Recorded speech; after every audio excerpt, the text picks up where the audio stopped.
নমস্কার বন্ধুরা, রোমাদি গুইন চ্যানেলে তোমাদের সকলকে স্বাগত। কেমন আছো সবাই? আশা করি তোমরা সকলেই ভালো আছো, আমরাও ভালো আছি। আজ হলো রথ। আজকে তাতান সকালবেলা ঘুম থেকে উঠেই পড়তে চলে গেছে। ঘুম থেকে উঠে আগাগোড়াই ও কিছু না খেয়েই চলে যায়।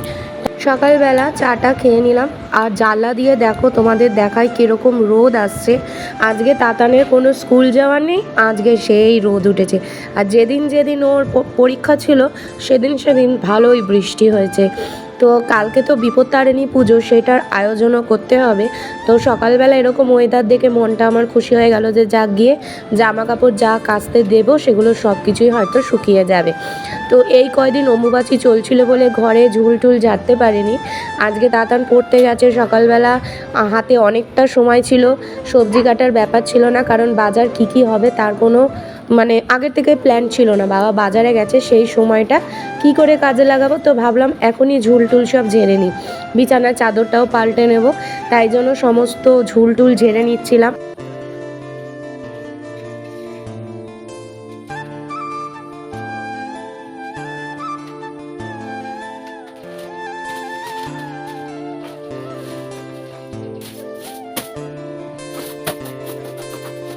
তো এইভাবে তোষক সমস্ত কিছু দেখো, তোষকটা যতবারই আমি ঝাড় দিই না কেন একটা ধুলো ওড়েই, কোথা থেকে এত ধুলো আসে আমি বুঝে পাই না।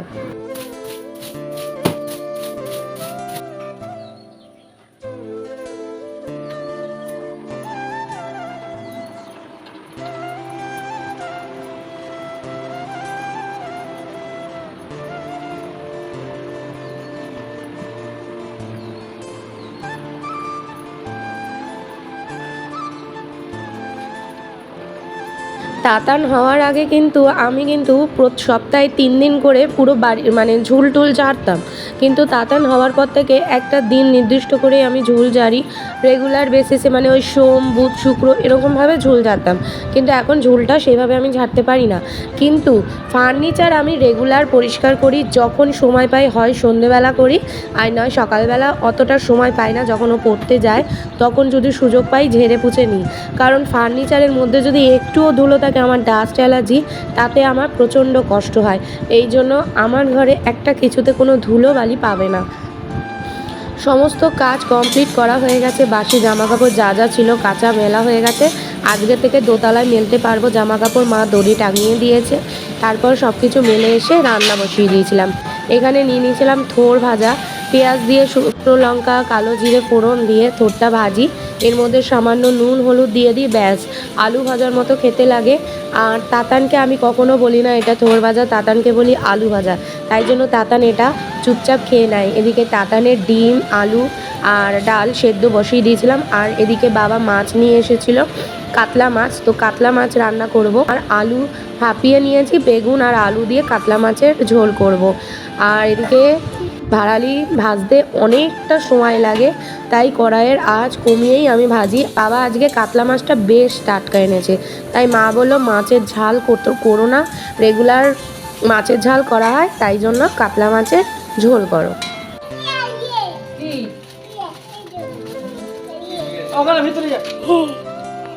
জুস এনেছে,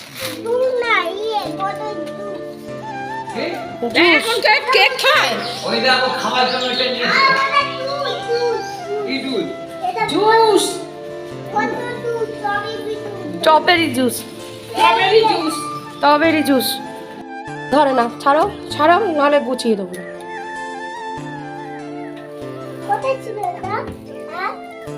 তুলে রাখা হয়।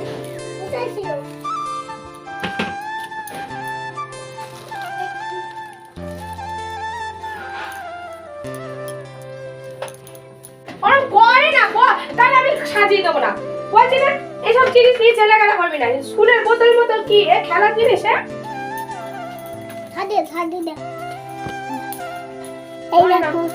হাই হ্যালো গাইস, ঠাকুরটা খাবে তো?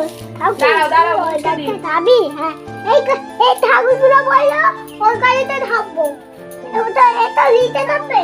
হ্যাঁ দাঁড়া, লিখে রাখবো। দাঁড়া গুছিয়ে দিয়ে। এই দেখো, এটা আমাদের লাইট। হ্যালো গাইস, এটা আমাদের লাইট।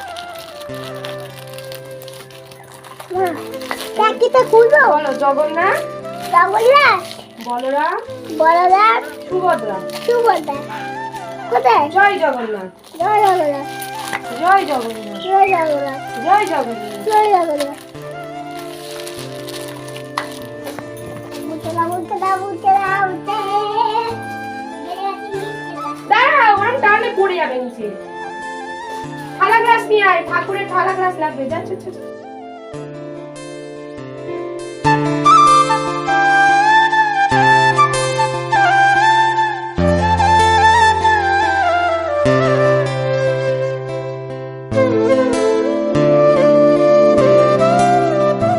তাতানকে রথটা সাজিয়ে গুছিয়ে দিয়েছি, যেটুকু ঘরের মধ্যে ছিল তাই দিয়ে সাজিয়েছি, আলাদা করে কোনো ফুল টুল আমি কিনে আনার সময় পাইনি।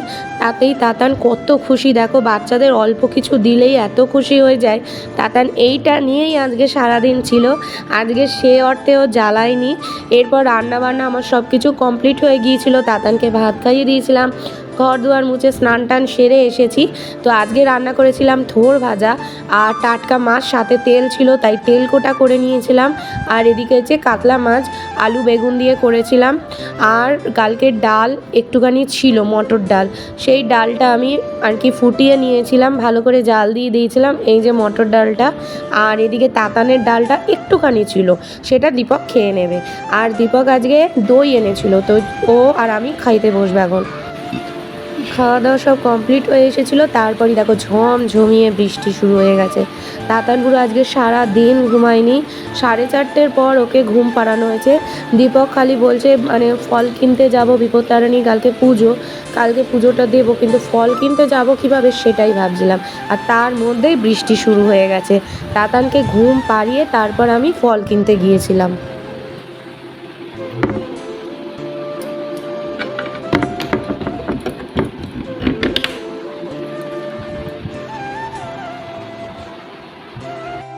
সন্ধেবেলা দেখো চা বসিয়ে দিয়েছিলাম, ফল টল কিনে এনে রেখে দিয়েছি বারান্দায়। আর এদিকে চা বসিয়ে দিয়েছি, এখন ঘড়িতে বাজে 6:30। এই সময় চা করে নিই, বাবাকে দিয়ে দিয়েছি, বাবা মাকে আর কি মিষ্টি ছাড়া চা, আর আমারটা মিষ্টি এখন দিচ্ছি বলেই বলছি। এখন আমি চায়ে একটু চিনি দিয়েই খাই, সামান্য পরিমাণে চিনি দিয়ে খাই। যারা মিষ্টি চা খাও তারা আমার চা পছন্দই করবে না। আর সাথে নিয়ে নিয়েছিলাম একটুখানি নোনতা, অনেক দিন বাদে মা বাড়িতে নিমকি এনেছে, তাই নিমকি আর বিস্কুট আর চা নিয়ে নিয়েছি। আর তাতান বুড়ো কিন্তু আজকে যেহেতু বেলা করে ঘুমিয়েছে 4:30 পর, তাই জন্য এখনও ঘুমোচ্ছিল, দেখো কিভাবে শুয়ে রয়েছে। আর এদিকে আমি চা আর নোনতা খেয়ে নিয়েছিলাম, তারপর তাতান বুড়োকে ঘুম থেকে তুলেছিলাম, তারপরে ওকে পড়তে বসিয়েছিলাম। দরদর করে ঘামছি, এবার শুয়ে পড়বো। তাতান গেছে ওই ফোন দেখছে দীপকে, এবার শোবো। কালকে সকালবেলায় পুজোটা দিয়ে আসবো, ওই 8টা 8:30 নাগাদ পুজো হবে।